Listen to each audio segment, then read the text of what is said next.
Mirëmëngjes edhe Mirëmëngjesi. 8:16 minuta. Si na shpëtoi ora. Nuk e kapëm dot 8:00. Jemi 16 minuta me unë. Jo, jemi shumë mirë me kohë. Okej, po. Sepse është momenti tani të prezantojmë të ftuarën tonë.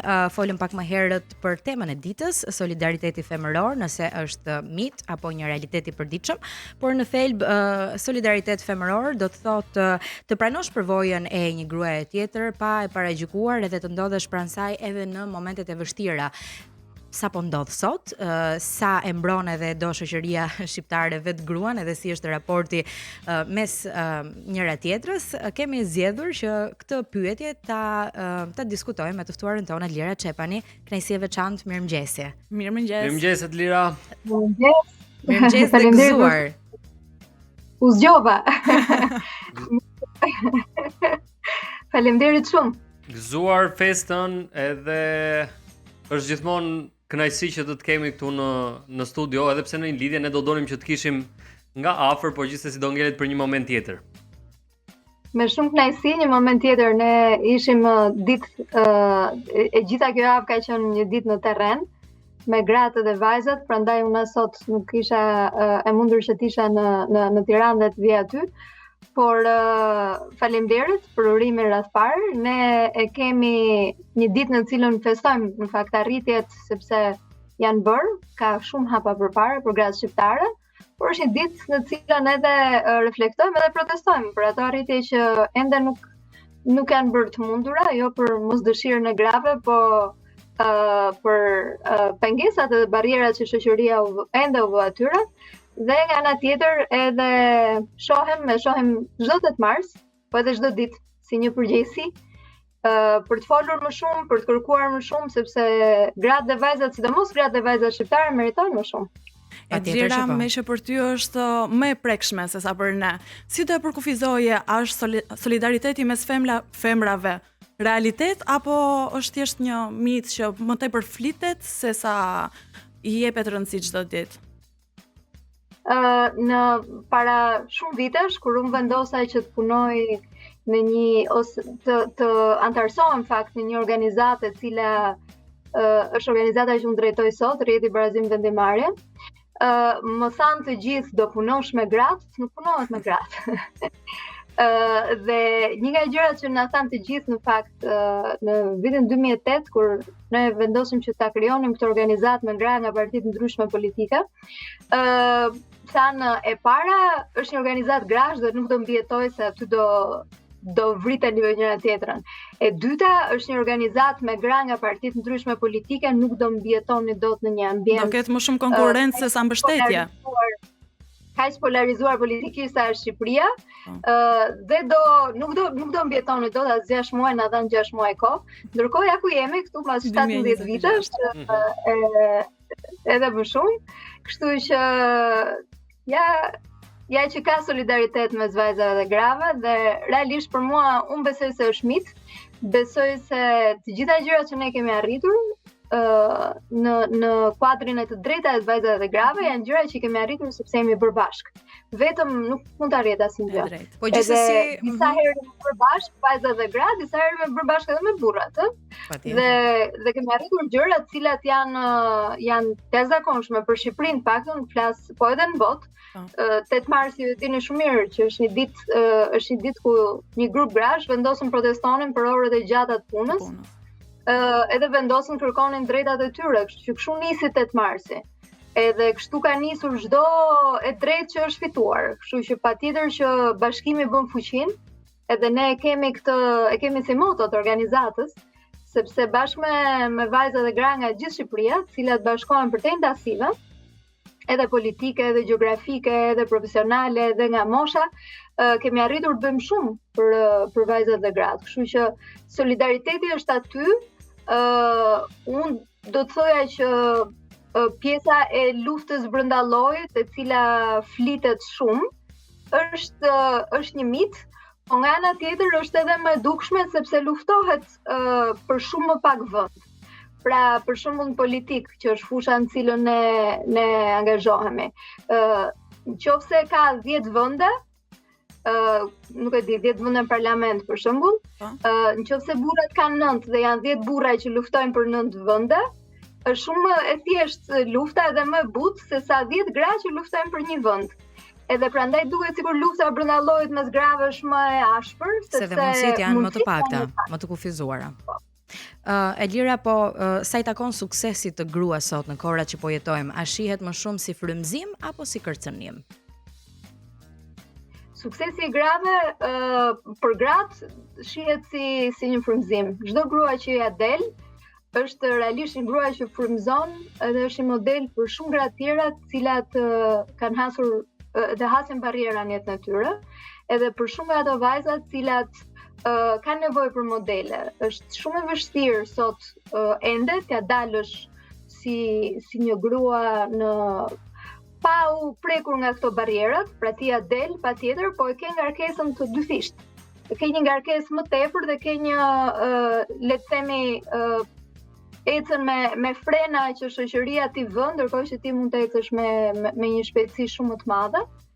Por gratë dhe vajzat model janë shumë të rëndësishme për gratë dhe vajzat e tjera, po edhe për shoqërinë në vetvete, se tregon që kjo nga ana tjetër edhe suksesi është një farë kërcënimi, sepse shohim që edhe në rastet të dhunës, edhe në rastet cilat janë të keq trajtime e tjerë, ka një farë mënyre, një farë prishje të ekuilibrave, le të themi, i cili nuk pëlqehet nga të gjitha pjesët e shoqërisë, të cilat duan që status quo-ja të qëndrojë ajo që është.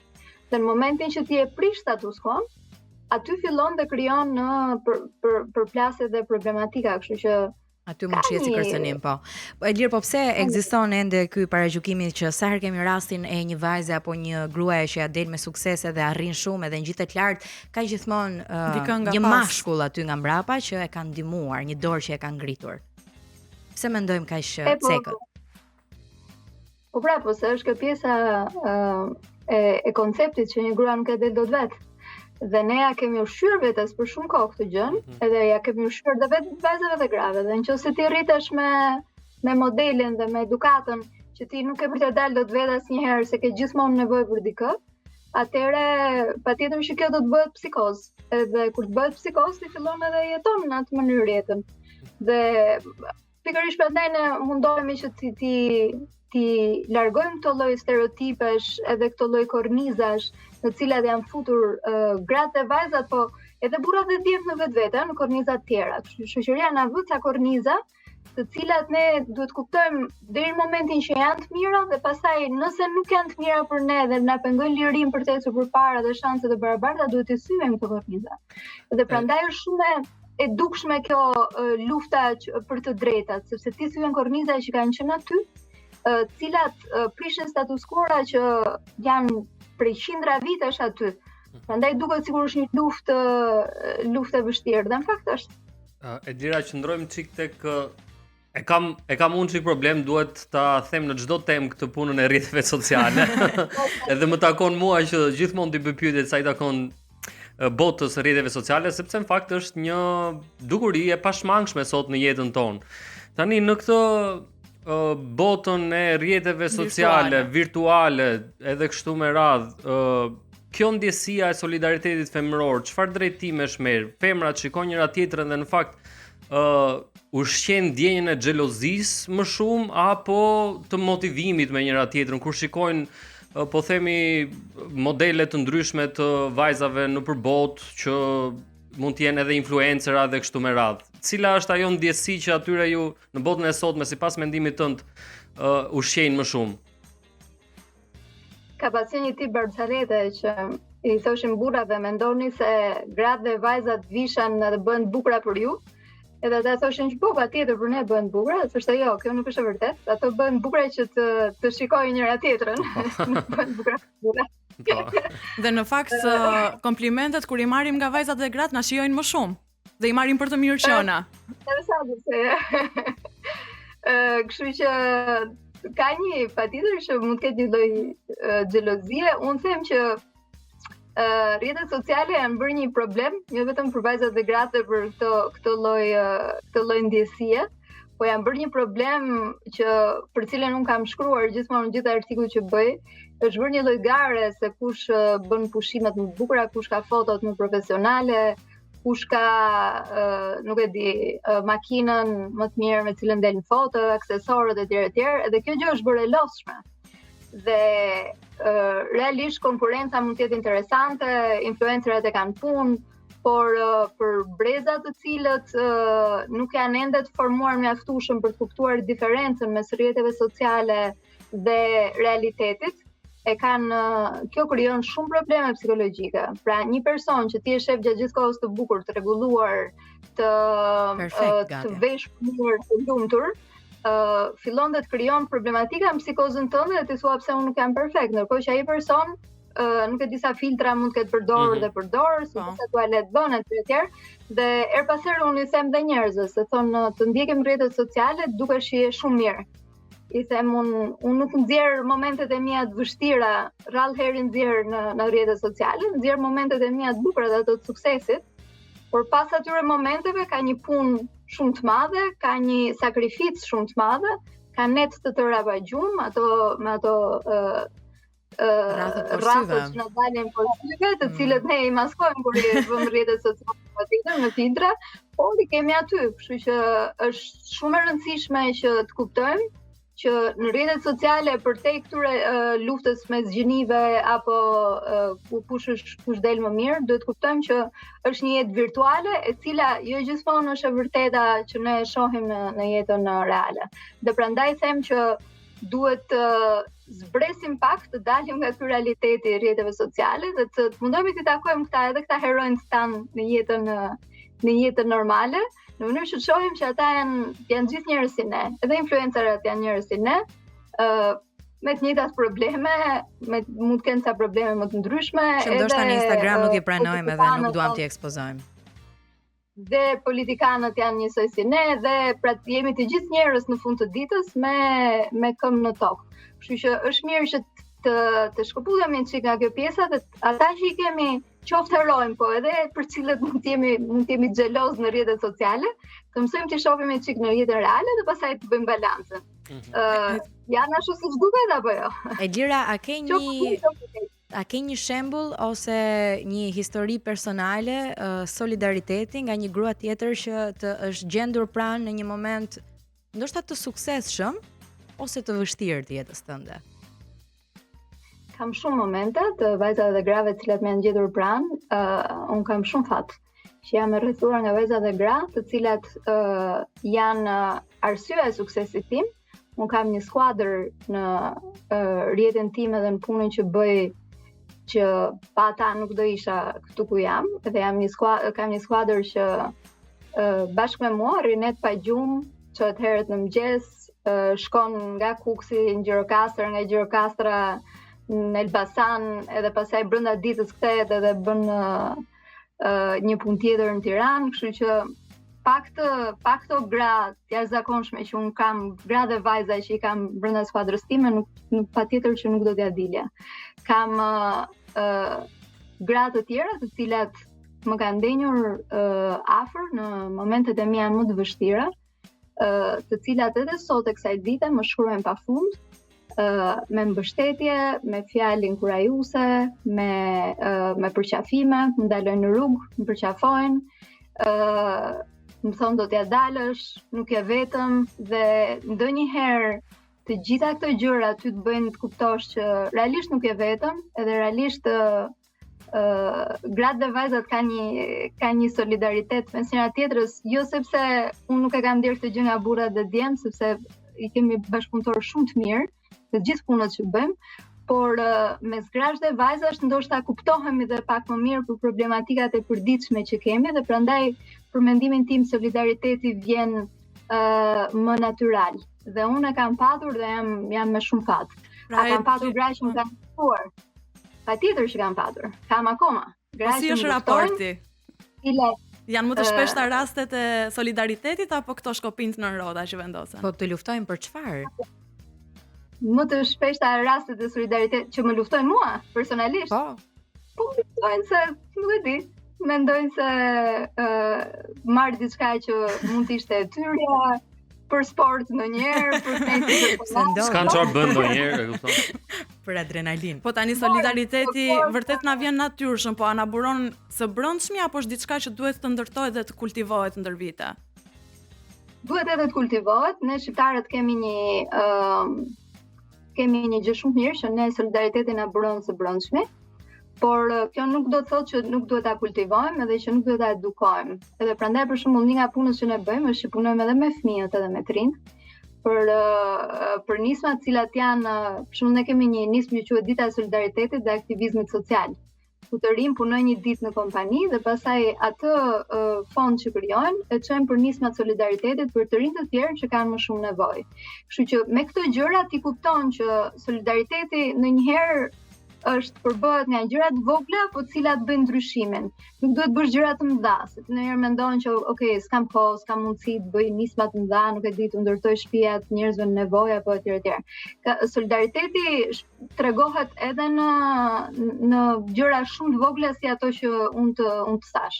Për shembull, fakti që mua më ndalon dikush në rrugë pa më njohur dhe thotë e di që nuk më njeh, unë e di se çfarë hallësh po kalon, doja vetëm të t'jepja një përqafim. Kjo është një nga gjërat më të bukura që ty të ndodh gjatë ditës. Ka nevojë të bëjnë asnjë më shumë. Edlira, po Unë jam shumë falenderuese që kjo gjë ka ndodhur dhe vazhdon të më ndodh. Dhe na vjen shumë mirë për këtë. Një pyetje nga ana ime se ndoshta duhet ta lidhim pak edhe me familjen. Edukimi nis në familje, dashuria për veten mësohet në familje, po ndoshta edhe limitet mësohen në familje. Kur flasim për solidaritetin femëror, edhe mënyrën se si një vajzë duhet prezantohet në këtë shoqërinë e egër që jemi ne, si ndikon roli nënës? Çfarë duhet u mësojnë nënat vajzave sot? Unë nuk mendoj se një familje vetëm nëna duhet ketë rol. Shpeshherë ngarkojmë rolin që kur janë të mirë kalamajt, sa prindërt mirë kanë, kur kanë një problematike ajo nëna e ka fajin. Kështu që edhe këtu e paraqikojmë çik nënat edhe ngarkojmë çik më tepër se ç'duhet. Të dy prindërit kanë një rol shumë të rëndësishëm, sidomos për vajzat, baballarët kanë një rol që është edhe më i rëndësishëm, sepse janë modele se si duhet jenë burrat që ato kërkojnë si partner në jetë, jo vetëm në pjesën romantike, po edhe si bashkëpunëtor, edhe vendosin ato piketat se si duhet jetë burri me cilin bashkëpunojnë apo bashkëtojnë etj etj. Nga ana tjetër, edhe nënat edhe baballarët duhet të edukojnë në rast parë limitet. Që ne jemi qenie të cilat nuk duhet të themi gjithmonë po. Shpeshherë vajzave dhe grave ndër shekuj u është edukuar që vetëm të thonë po, vetëm të binden, edhe vetëm të jenë të mbajnë atë rolin e njeriut të përullur, i cili mund të përdoret si të dojë nga shoqëria. Ka ardhur koha që vajzat mëson të thonë jo, të vendosin kufi, të vendosin limita, dhe nga ana tjetër ta duan veten ashtu siç janë, sepse gjithmonë, nuk e di pse, kemi një standard perfeksioni më të lartë për vajzat se sa për djemt. Që në momentin kur janë fëmijë, edhe më pas ja mësojmë edhe shoqëria ja u bën si presion edhe më vonë. Kështu që kjo ka sjell një problematik sepse thash çdo gjë është një peshë psikologjike dhe sjell një presion shumë madh mbi vajzat dhe gratë. Dhe ajo që duhet të edukojmë është duhet të jemi vetvetja dhe mjaftojnë aq sa janë. Nuk ka nevojë të jemi të gjitha të bukura, perfekte, nuk ka nevojë të jemi të gjitha perfekte të zgjuara apo të jemi gjithmonë të veshura bukur, sepse secila prej nesh ka ato momentet e veta kur do thjesht jetë vetvetja dhe të mos mendoj për asnjëri tjetër. Kështu që unë mendoj që këto gjëra duhet edukohen në familje, po edhe nëse familja nuk është e aftë të edukojë, qoftë për të ngritur zërin për drejtat e tyre apo për ta dashur më shumë veten e tjerë, atëherë këtu duhet hy shoqëria, duhet hy shkolla, duhet hyn institucionet, të cilat duhet marrin përsipër edhe ato të krijojnë një atmosferë në cilën edhe burrat dhe djemt, edhe vajzat dhe gratë ndihen me shanse të barabarta për të ecur përpara. Edlira, mos u bër barriera të tipit ti je gocë dhe nuk shkon dot politik, ti je çuna dhe nuk bën dot një punë ku gjon infermier ose ç'a bën. Kështu që unë mendoj se këto janë gjëra të rëndësishme, të cilat neve i vëmë sigur në një mur secili prej nesh. Domethënë na duket sikur nuk kontribuojmë neve as për mirë as për keq, po realisht kontribuojmë secili me atë gjën e vogël që bën. Media me punën e vet, shoqëria civile me punën e vet, politika me punën e vet. Lira, për te roli patjetër të pazëvendësueshëm që ka familja, prindrit, qoftë edhe motrat edhe vëllezërit në një familje. A kanë realisht modele të prekshme, konkrete, vajzat e reja sot që duan t'i ndjekin edhe që shërbejnë si model frymëzimi, qoftë në Shqipëri, qoftë edhe në përballë, si po themi në vendimarrjen politik, në biznes edhe kështu me radhë. A ka vërtet vajza dhe gra të cilat shërbejnë si frymëzim edhe për njerëz që vajzat që sapo e kanë nisur karrierën ose jetën e tyre? Edlira është një ndër to. Patjetër. Faleminderit, jam e nderuar. Juve jeni një ndër to. Edhe një nga ato. Dhe unë tash kam fatin punoj me vajza dhe gra në çdo cep të Shqipërisë. Dhe më besoni që në çdo cep të Shqipërisë, në çdo fushë, në çdo moshë, ka gra dhe vajza të cilat mua jo vetëm frymëzojnë, po më manisin mënyrën se si e përballojnë jetën, edhe ato gra të cilat janë me 100 vështirësi në fshatra, në zona rurale, se si zgjedhin ta përballojnë jetën edhe t'i japin forca vetes, familjes tyre, dhe zgjedhin rrugë cilat mund të duken pa mundura dhe të vështira, por që ato ja dalin. Edhe vajza në politikë cilat ja dalin me shumë mund për të mos u bërë pjesë e gjithë problemit të madh që na krijon her pas here politika, apo asaj llumit që ne e quajmë problematik. Edhe vajza dhe gratë cilat janë studente, cilat mësojnë, punojnë, edhe mbështesin njëra tjetrën. Tash un kam një skuadër e cila më frymëzon çdo moment, dhe në skuadrën time nuk ka vetëm gra, ka dhe vajza, cilat janë shumë të reja, cilat unë realisht i admiroj. Modelet janë aty, edhe në përditshmërinë tonë.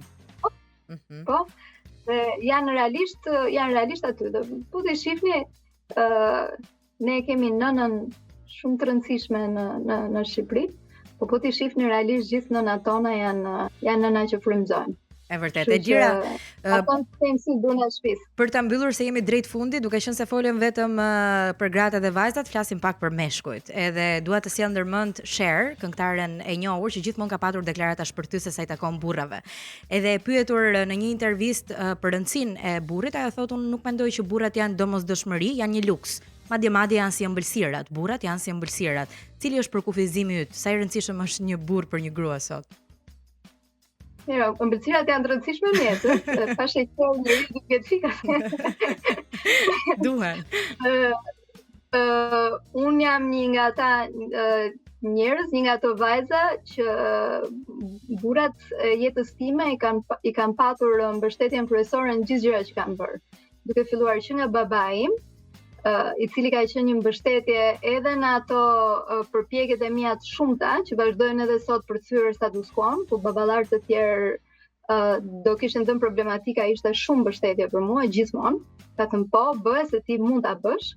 Dhe prej ti un kam bërë shumë gjëra, prej ti dhe nënës time, të cilat nuk do t'i bëja po kisha një familje tjetër. Kam patur frymëzim edhe mbështetje tim vëlla, i cili më frymëzon arbëri, që më frymëzon bëj gjëra që her pas here shkojnë për te fuqive të mia, sa i vepron, ai është ashtu. Dhe e kam patur gjithmonë si model, ndonse është vëlla i vogël. Duhet më kishte ai model mua, por unë e kam patur gjithmonë atë model, bashkëshorti im patjetër, cilën unë e kam thënë gjithmonë që e kam patur dhe kam një dritë në rrugtimin tim, sepse më ka jo vetëm ka mbështetur, por më ka drejtuar gjithmonë drejt atyre gjërave të dura dhe të vlefshme, edhe që ja vlen të merresh në shoqëri, dhe ka qenë gjithmonë aty në luftrat e mia më të vështira, s'ma ka lëshuar asnjëherë dorën.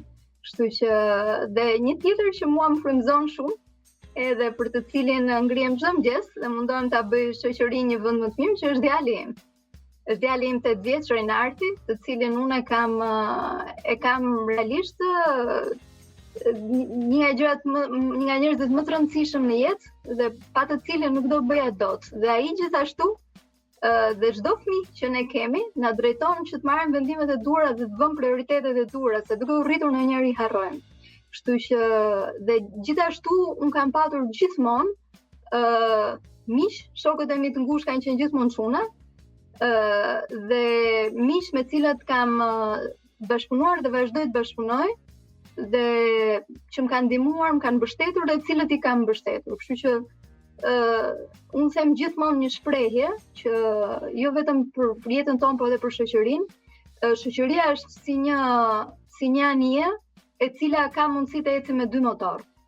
Që të ecë më shpejt dhe të shkojnë në destinacion. Nëse ne përdorim vetëm njërin prej tyre, qoftë ekonomikisht, qoftë në mënyrë shoqërore etj, qoftë ne I japim vetëm burrave mundësinë për të ecur, atëherë ky motori tjetër që janë vajzat dhe gratë, nëse nuk përdoret, anija ecë më ngadalë. Duhet të ecim me 2 motor, në mënyrë që të ecim në mënyrën e dur dhe të shkojmë në destinacion sa më shpejt për të patur një shoqëri të shëndetshme, ku të gjithë mund të jemi ata që duam pa barriera dhe pengesa të paktën nga ana gjinore, e cila besoj ka ardhur koha që të largohen, se jemi në vitin 2026 edhe nuk ka më kohë për duhet të humbasim më kohë. Dhe bashkimi bën fuqinë, po në këtë rast me kaq burra sta përmendë Elira, burrat që kanë kështu meze, jo thjesht ëmbëlsira. Jemi ne, kjo është e vërtetë, dhe jo vetëm meze, ne jemi ndonjëherë ushqimi kryesor I tavolinës, po gjithsesi. Janë gratë në këtë rast. Solidarizohu pak të lutem. Elira, shumë faleminderit që u bëre pjesë e zgjohë po deshe, gjithmonë e mirë pritur në programin tonë. Ditë mbar sot. Faleminderit. Faleminderit. Javë të mbar, ditë të mbar edhe juve. Faleminderit për bisedën. Okej, folëm. Dëgjuam disa gjëra shumë të bukura nga Elira në fakt sot. Nuk e di tani, jemi ne sot më të ndjeshme apo çdo gjë që po diskutohet është na prek çdo fjalë. Po, shumë prekse. Po, e vërtetë është, por edhe pranvera na bën. Mirë që kemi muzikë, që shkëputemi pak sa të çajm 5 minuta. Hajde ta dëgjojmë edhe një këngë. Kthehemi pas pak. Mirëmëngjes të gjithëve.